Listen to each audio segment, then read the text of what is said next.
So it's my pleasure now to introduce our next speaker, Darren Turner. Darren Turner is the Managing Director of Australian Premier of Mini Jumbuk, the Australian Premier manufacturer of wool bedding products. The company remains one of the few local textile brands and still manufactures in Australia and utilises local source wool and other raw materials. Mini Jumbuk products are considered the benchmark for high quality and woolen bedding. Darren's journey with Mini Jumbuk started in 1983 when at the age of 22 he was the company's first sales representative, working closely with the company founder and chairman Don Ray. As the company's trajectory rose, so did Darren's career, becoming a shareholder and managing director in 1996. He then completed a global CEO program in 2015-16, studying in Shanghai, Philadelphia and Barcelona. Darren's undertaken numerous business and management courses throughout his career, and he'll probably tell you about that when he has his two bobs worth. He also sits on the board of the Industry Leaders Fund Scholars Network in Adelaide. And as Managing Director has guided this company through 40-year anniversary last year, through recessions, reductions in tariff, the direct sourcing by large retailers, and of course the flood of cheaper imports in from Asian manufacturers. Please welcome Darren Turner.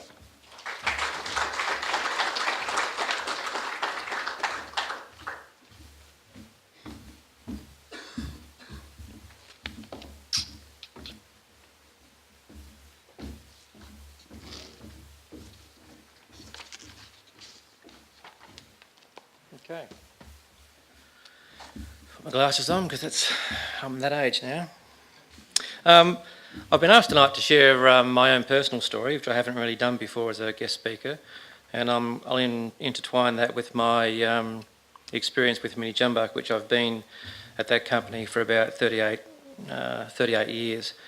I'd like to sort of touch on what I think makes for a good culture and a good business, and I'm going to spend a bit of time at the end talking about retail because we've talked about that this evening.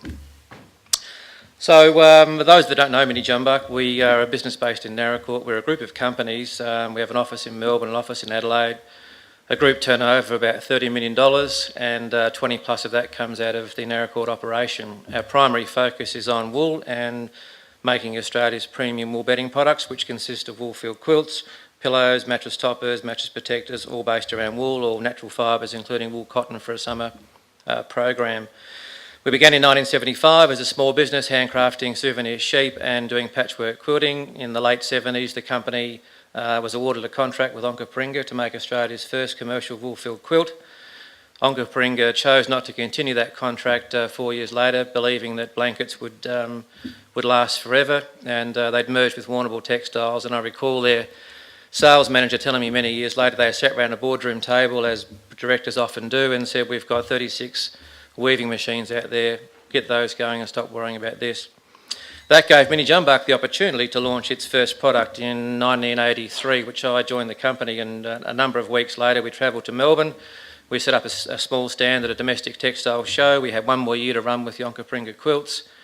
So we attracted the Onkaparinga commission agents on our stand, which was fantastic because they had a list of all these wonderful customers around Australia.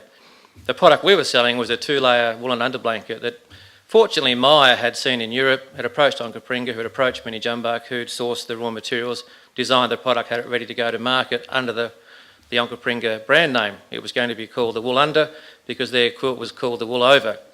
So we launched the Underwool, which was similar wording but reversed, and a year later we launched the Wool Over, which was the Overwool, which was our quilt. I recall at that stand we were introduced to 6 of what turned out to be major significant customers around Australia, and from that moment the business grew. through the 80s, we went from several $100,000 to several $1 million turnover, and by the time we reached the end of the 80s, we were sort of approaching the $8 or $9 million. We had massive growing pains, like most businesses do. We'd sold everything, we'd factored our debtors, we'd used our credit cards, and meanwhile the chairman and the business was doing things like sponsoring the Sydney Hobart yacht race and cars in Adelaide, racehorses, and so money was going out, and perhaps the business wasn't being monitored well enough. If you want to read the full story, we did produce a book, Mini Jumbuk's 40 Years, and it does tell a fair bit of that story in it. Anyway, after facing almost insolvency, technically possibly we were, in the late sort of early 90s, we managed to trade through that, and we traded through that with the support of our suppliers and our staff and really good communication. Bruce recalls he was working in the real estate business, and he noticed that I went from brown hair to grey hair in a period of about 2 years. I used to walk past Bruce's office every day. Our accountant, John Finnis, would spend the next 18 months every week talking with our suppliers and planning a payment schedule, which we traded out of. And we're very fortunate that our largest supplier, who at that time we owed $1.2 million to, chose to stick with us. So today we're well past that. We have large customers, and we've had these since the 80s. They include Myer with their, I guess they've got about 60 stores, depending on how many they're closing at the moment. David Jones with about 36. Our largest customer, Adairs, which was our first customer at that stand, started with one store in Hampton, now has 170 stores across Australia and New Zealand, and they're a listed company. And they are certainly our largest company. We've formed a wonderful relationship with those people, and our chairman, Don Ray, is still good mates with the founder of that company, and although they're a bit old and decrepit, they still manage to go to the races and have a bit of fun. Let's briefly talk about me. I left school when I was 16. I decided to complete year 11. I had no ambition to do matriculation. I was raised in a family where you got a job, you've got a career, and you worked your way up, and my father did that very successfully with PMG, Telecom and Telstra. He ended up managing the Narracorde Exchange, the Mount Gambier Exchange, and the Limestone Coast. I started my primary school here in Mount Gambier North School. It was a good school. I had great memories of that school. But then we moved to Narracorde because my father had transferred there to manage the exchange. I remember Dave and I were in the same class at Narracorde High School, but I remember I got drafted into what was considered one of the top classes. We had IQ tests, and my brother and I seemed to pass that, and I was fortunate enough to get in this smart class and study German. After about a year and a half, I could see all my mates enjoying history, so I thought I'm going to drop this because I had no ambition, no thought that I would ever travel overseas, and certainly no need for a second language, and history looked like a lot more fun. Little did I realise that I would be working for a company, and in my early 20s they would pay for my first overseas trip, and you can guess to which country that was too. It was Germany. Germany's where they hold the largest international textile trade fair of the year, and I've been back numerous times. I've managed to brush up on my German. I still remember some of those things for the years. But the one regret I have in my life, and I think you've touched on this tonight, and it's nice to see some people here from the education system, is that I wish I'd been pushed harder, and I wish I'd been given the vision of what might have been possible at that high school age if I had applied myself. I was not pushed by my family. I was not pushed by any sort of peer group. And I've spent the rest of my life making up for that by having continual study and continual learning, which is something I'm really passionate about. I'd like to think that the education system could perhaps encourage students by giving them the vision and actually not so much teaching students what to learn, which is staying inside a box and staying there until you get the correct answers and moving to the next box. I'd like to think that they could teach students how to learn, because as soon as we leave school, at school it's considered cheating if you collaborate, and as soon as we leave school we have to collaborate. So I think that's something the education system could also work on. Anyway, I left school at 16. I began my first job, and I was working at a hardware store in Narracorde, which is now Banner. My wife happened to be working in the same office. I didn't know that at the time, but I became the manager's assistant because the boss took a shining to me, and partly because the rest of the workforce was fairly inadequate, and it was easy to shine in amongst many of those that had been there. I remember a guy had been there 15 years, and I was doing a stock take in my first year, and I said, I won't mention his name. I said, "Can you help me? I've got to get the cost for these screws." He said, "I just do the nails and just do the bolts. I don't do the screws." Anyway, I could see why the manager took a shine to me. He was my first mentor, and I think mentors are really important in our lives.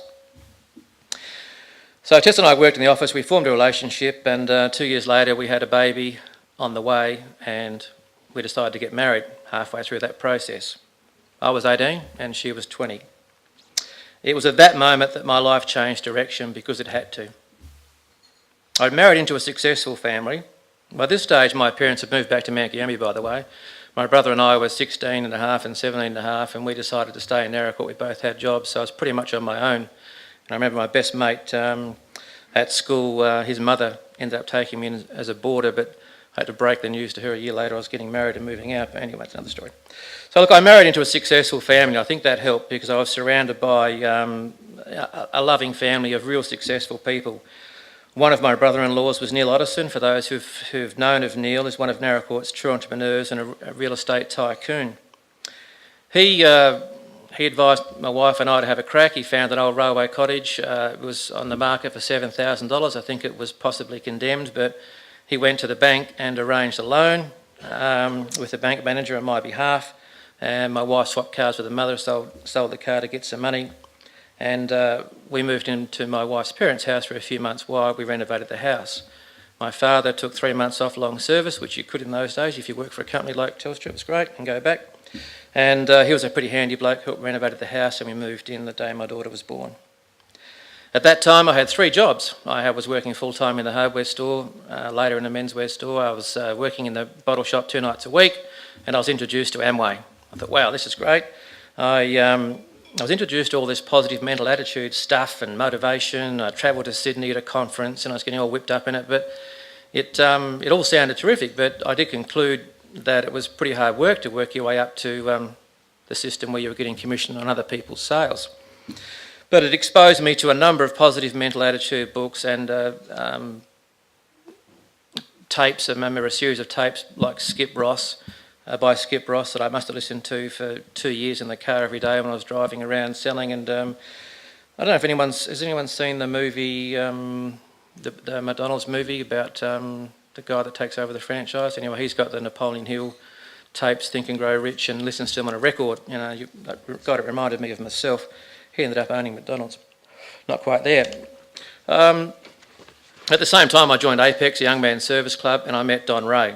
Don decided to go, and I was 21, I think. Don decided to go in as president. We had a bit of a chat over a few beers about the possibility of me working with Don.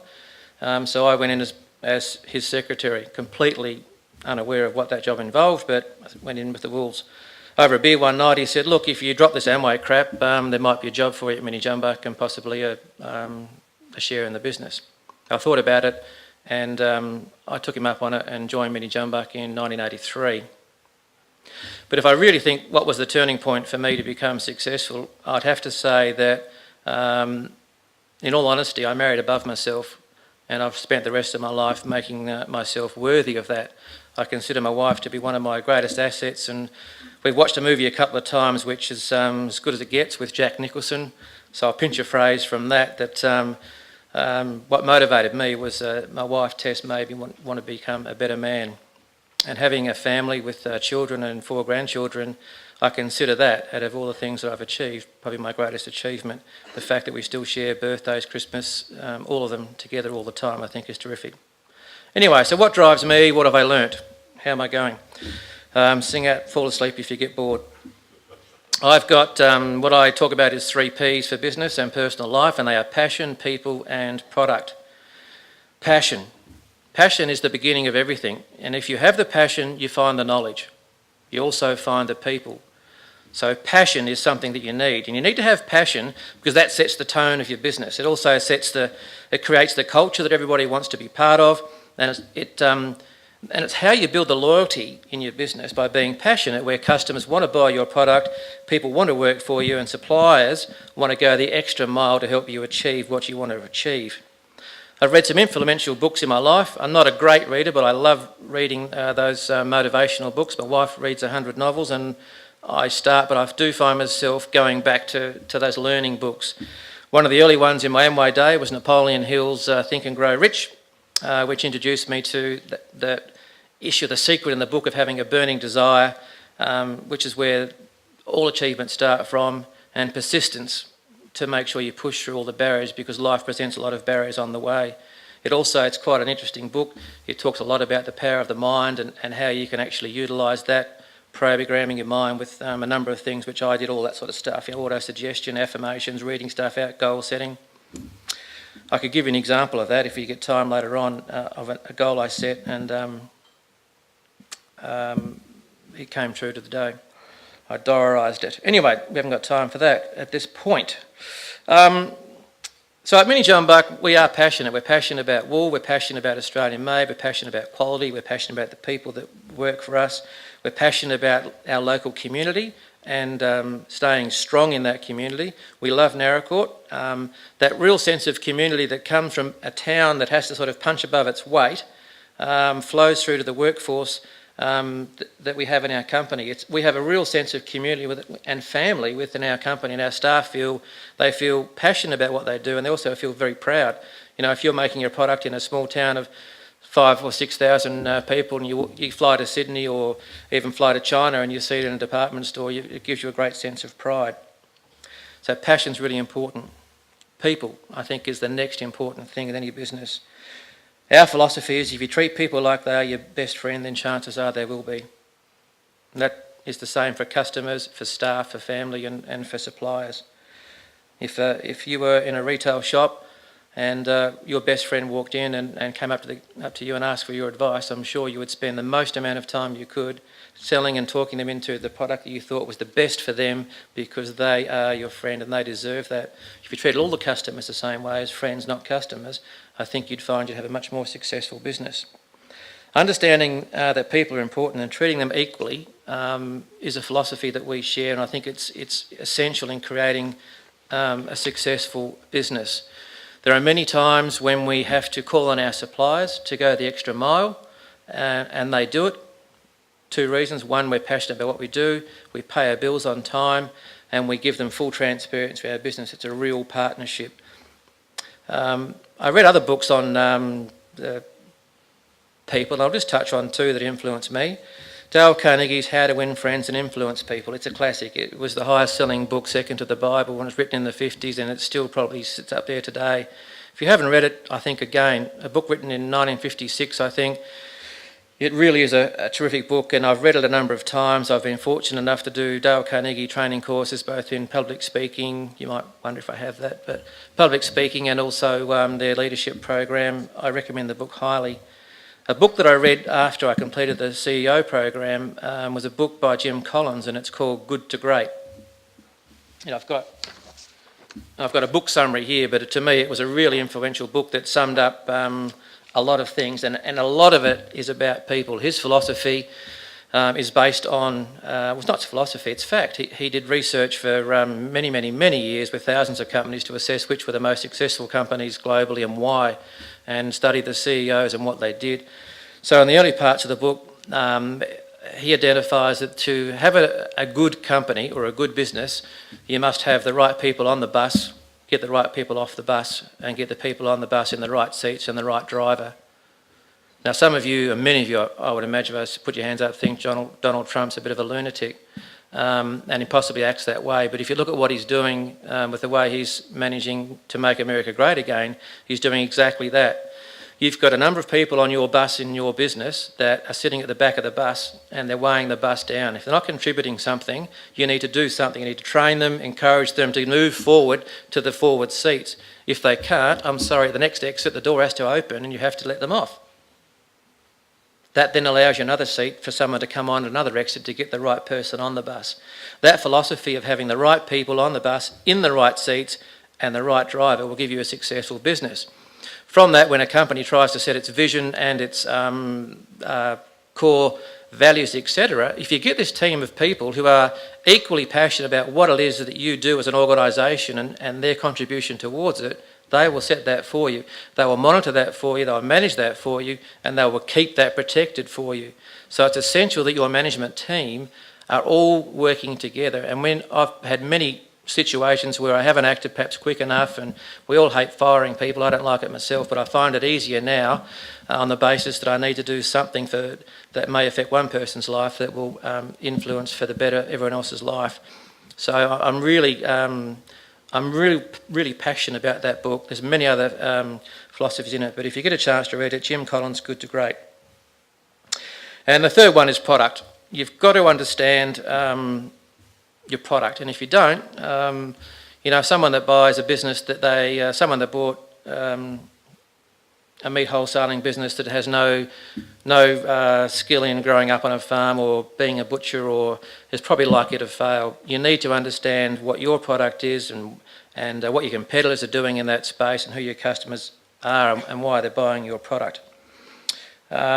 I probably haven't got time to go on that, but I'm going to finish that part of it on with the three things that I think are important are passion, people and product. And I can summarise that in the end if we get a chance, because I might just give you a quick summary of where I think mine went wrong.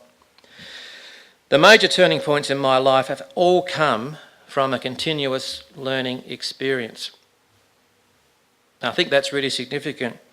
When I was in my 20s, I did a live-in course in Sydney at a Sydney University on sales management, and I was then, it was because of then I was thrown into the role of national sales manager, and I think forcing myself to do that course over a couple of weeks, really poaching above my weight. I'm in my low 20s. These guys are running, AMP Australia and God knows what. I mean, I think that was a significant course for me. But the next big one was the textile industry were helping people transition either in or out of textiles.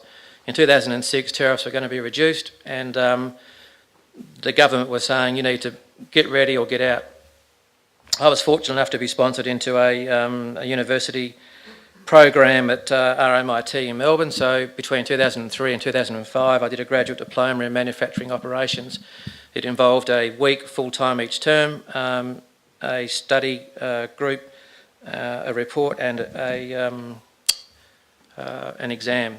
Anyway, through that process, I started implementing continuous improvement, upgrading of equipment, looking at everything in our business. At that time, I think our cost of labour was probably around 12 or 13%. Today, even though people get paid more, it's between 7 and 8%. So labour is not something that dramatically impacts our business. Eliminating waste, looking at improving the way your business operates through efficient process and efficient equipment. And the most recent program that I attended was, as Bruce said, was the Global CEO program. And I was introduced to that by an organisation in South Australia called the Industry Leaders Fund, and David will know that fund very well.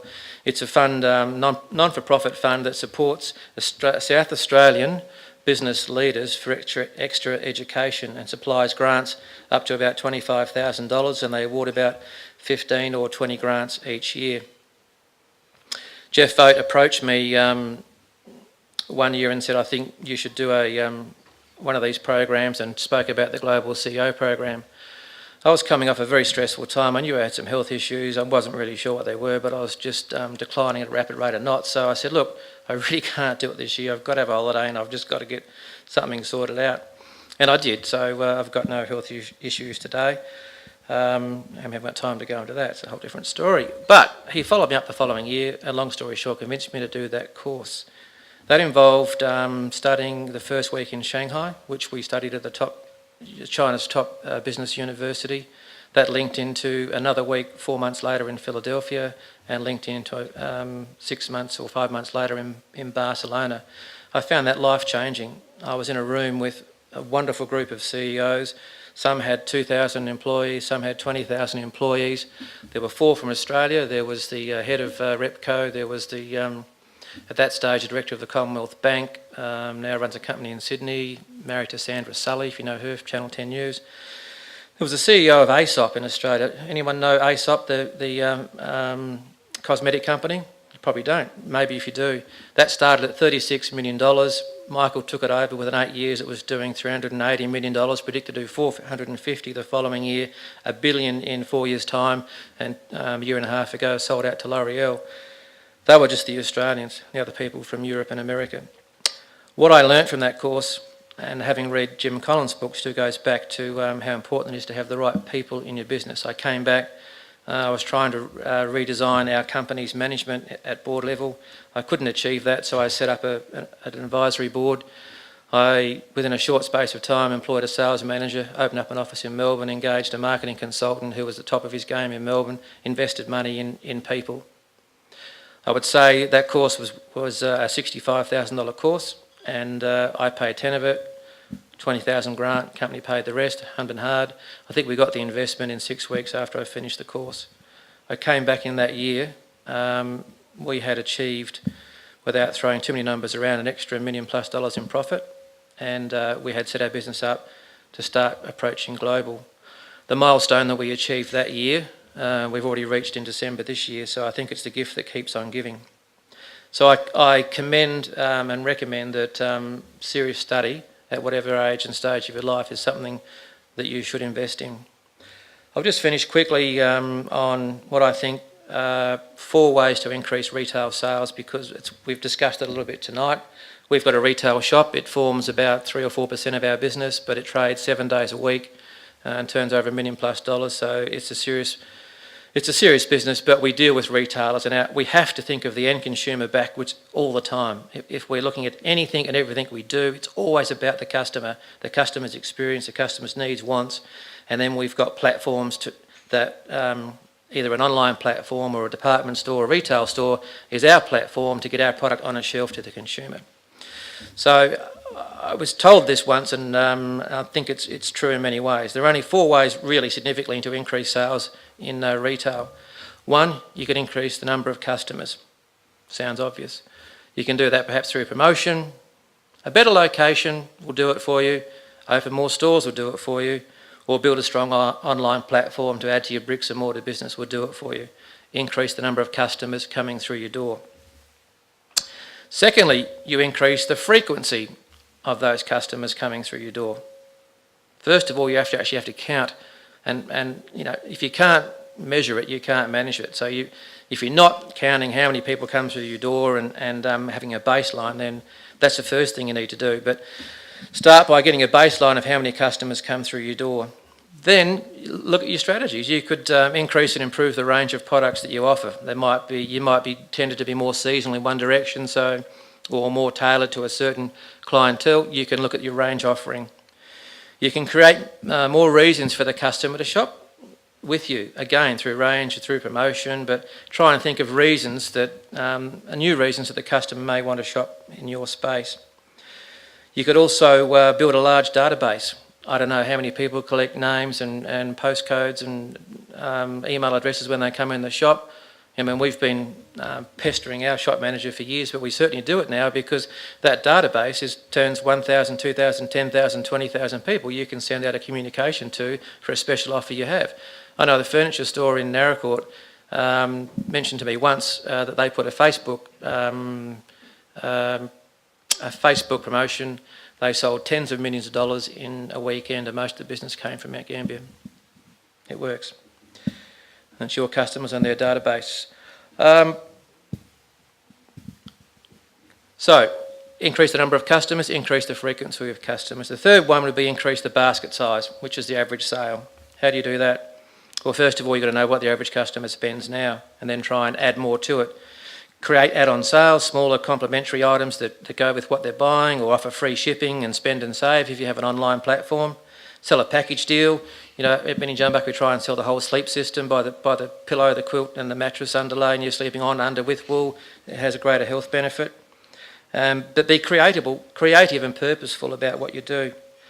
And the fourth one is to reduce walkouts. Now, I believe everybody goes into a shop every time because they want to buy something.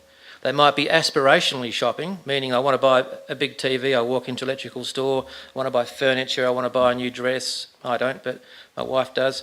Or shoes, same, my wife does. But they walk in with the desire to buy something. Now, a good salesperson will convert that desire to a sale today. You've got things like Afterpay or Zip Pay, which is the modern day lay-by if you're not aware of that. So you can, the statistics say the average sale or the basket size has gone up 4.5 times on online shopping using Afterpay or Zip Pay. So every customer walks into your shop or your business or your service because they actually are interested in what you've got. And they'll see you haven't got it and you'll say, can I help you with anything? So, no, I'm just looking, thanks. But you haven't got or haven't shown that you've got what they want. So at every touch point in your business, you have to be consistent and consistently good because customers punish bad service. And I think it's service, not price, that people chase. People will shop in their own town to support their own town if you provide the right service. They'll shop online because often online creates a better service. Thanks for shopping, here's your shipping advice, did you get it? Put a review, and you can look at 100 other reviews to confirm you've bought the right product. I mean, what are we doing in bricks and mortar to do that? So bad service is something that you can't accept in your business because customers punish it in at least 5 ways. First of all, they don't buy from you. They walk out, buy it somewhere else. Secondly, they don't return. Thirdly, they don't tell you or the owner that they didn't like the experience, but they do tell all their friends. How many times you have a conversation about, I went to such and such and whatever it was such poor service. And third, eventually they buy from your competitor. So the 4 things are increase the number of customers, increase the frequency of those customers, increase the basket size by being creative, and reduce walkouts in your business.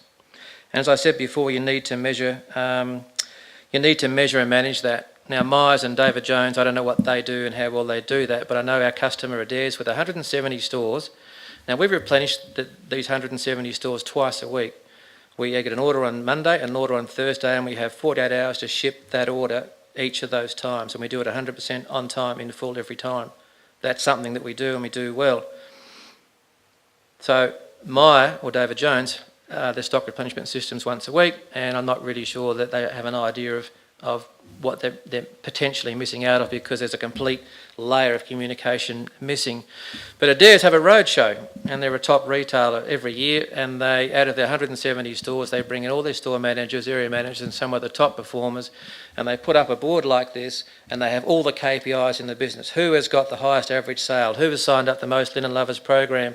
Who has achieved the highest increase on their personal sales? Which stores had the greatest increase in this category on sales? So they measure it, they manage it, and they reward their staff or recognise their staff for it. And of course the top 30 or 40 go to Hawaii or go somewhere. I'm not saying you have to send people to Hawaii, but just measuring, managing and recognising I think would be a good strategy. I'll just finish quickly because I know I've gone over time. Do you want me to... Can I go for 3 minutes? I just think I can sum that up by where I think Myer has gone wrong. I mean, the share price has just plummeted. People are talking about them disappearing, shops closing, David Jones possibly buying Myer. I think that'll happen, actually. They bought shares on that philosophy and lost a third of those, so I can feel the pain. I reckon Myer have missed out on the 3 Ps that I've talked about, which is people, passion and product, and they've just focused on 1 P, which is profit. When you get an organisation that are run by professional directors sitting around a boardroom table and none of them are retailers, what's their conversation going to be? How do we cut costs? How do we increase profit? And the one lever they pull is they cut costs. And they've confused cost cutting with service cutting. You used to go to a department store to get service. Myer have had deliberate strategies, and David Jones have done the same, to eliminate full-time employees in their business and older employees in their business and replace them all with casuals. I've seen this happen. What happens is you go into a department store now, the casual has got no passion, no real care, but sadly if you ask a question they've got no one to turn to who might have had 20 years experience who could say, yeah, we can get that for you, we can do this and we can organise that for you. Secondly, after they've finished slashing and burning at staff level, they've slashed the middle management, they've cut that. If you go to Melbourne, they've got the whole office block down at Docklands. They filled that when Bernie Brooks built it. Now they occupy less than 1 floor. So we go into my store and we ask the staff a number of questions. Consistently, they don't know whether they're rostered on tomorrow or the next day because there's no support at middle management. And we took the buyer for Myers out for lunch. She'd been in the role for 9 months, did a great job. 3 months promotion, 6 months. Took her out for lunch in December, and then gave her a bottle of wine. 2 weeks later, got a notice that she's no longer in that department. So David Jones have moved their buying office from Sydney to Melbourne, and we turn up there in late January for a meeting, and she's walking around in the background. She's jumped ship. And what that tells me is that everyone's jumped ship from Myer, and there's no IP. They've lost their IP. The IP was not in their building and their shelves. It was in the people, and they've lost the people. They've lost the passion, lost the service, and I actually think they're going to struggle to get out of it. So that's a big business getting it wrong, and for those that are involved in any business, and particularly retail, I think it's not that hard. I mean, if you can imagine if you just get 10% more than you're getting, and then get another 10%, 20% more than what you're doing now, I think is pretty good. Look, I've overdone my time. I've enjoyed the opportunity to give the talk, and I'm happy to do comments or questions later on if that's required. Thanks. Thanks, Darren. Well done, thanks.